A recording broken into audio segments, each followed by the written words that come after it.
Shalom, saudara dan saudariku seiman. Masuk dan keluar adalah dua pekerjaan yang selalu kita lakukan setiap hari. Dua pekerjaan ini biasanya dikaitkan dengan adanya suatu ruangan yang dituju dan perubahan yang terjadi di ruangan tersebut. Misalnya, ruangan itu adalah kamar tidur. Saat masuk ke kamar tidur, kita akan menyiapkan diri kita untuk tidur.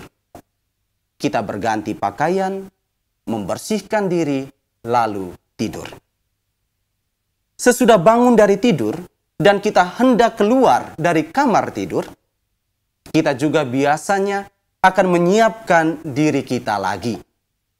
Kita kembali berganti pakaian, berdandan, dan lain-lain.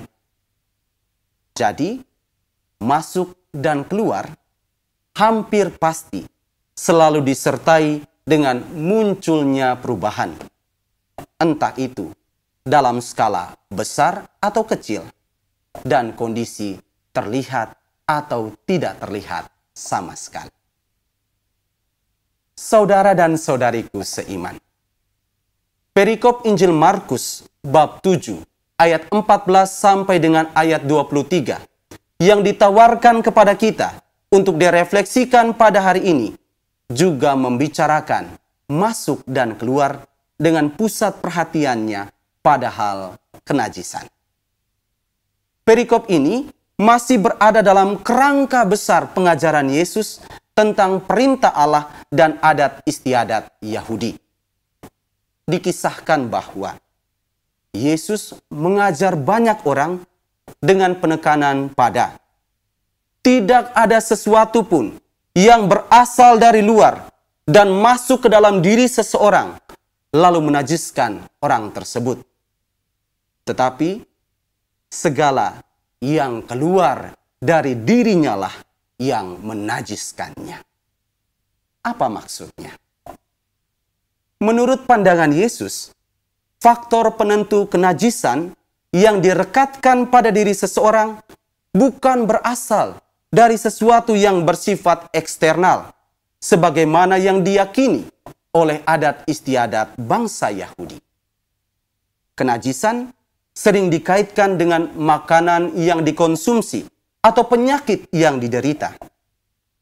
Tetapi, kenajisan adalah suatu kondisi yang tercipta sebagai akibat kurang mampunya seseorang mengelola situasi internal dirinya dengan baik. Atau istilah Yesus dalam Injil hari ini adalah orang bersangkutan tidak cermat dalam merawat hatinya. Ia tidak serius dalam mempertanggungjawabkan kondisi ruang hatinya, sehingga muncul perubahan yang tidak terkontrol dan menjurus pada sesuatu yang buruk. Padahal hati adalah pusat hidup manusia. Hati adalah inti manusia yang paling rahasia, sanggar sucinya. Di situ ia seorang diri bersama Allah yang sapaannya menggema dalam batinnya. Manusia menerima panggilan Allah untuk melakukan yang baik serta menghindari yang jahat dari hatinya.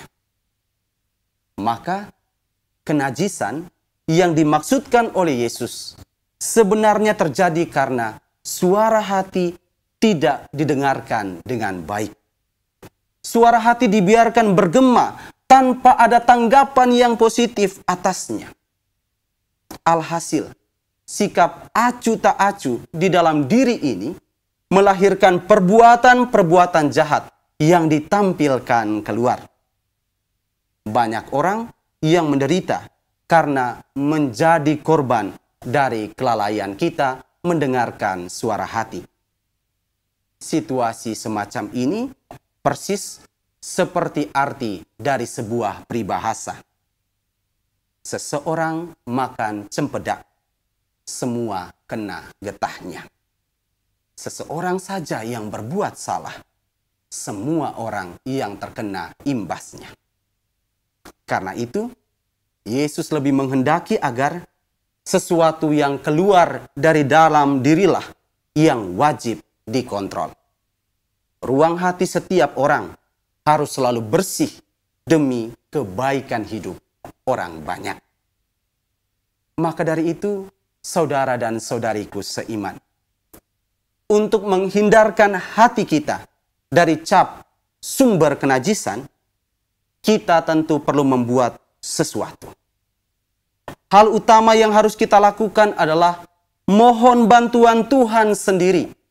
Sebab melalui pewartaan Yeremia bab 17 ayat 10a, Tuhan sendiri pernah berkata, "Aku Tuhan yang menyelidiki hati dan menguji batin." Artinya, Tuhan tahu dengan sangat baik kondisi ruang hati kita dan segala perubahan yang terjadi di dalamnya.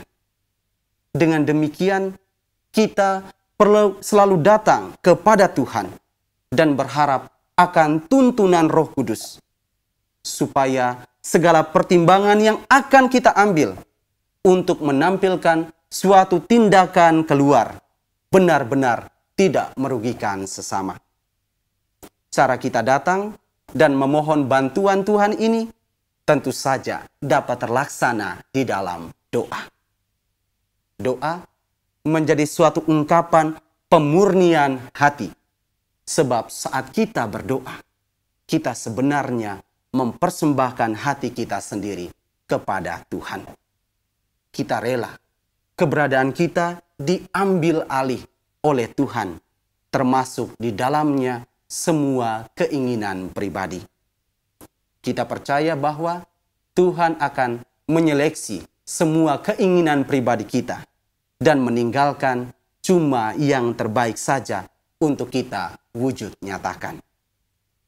Maka jangan menyepelekan doa sebagai upaya mencegah kenajisan. Doa itu seperti oksigen kehidupan, kata Paus Fransiskus. Kekuatannya akan selalu membuat kita terus maju dalam mencapai kekudusan hidup kita. Tuhan memberkati kita sekalian.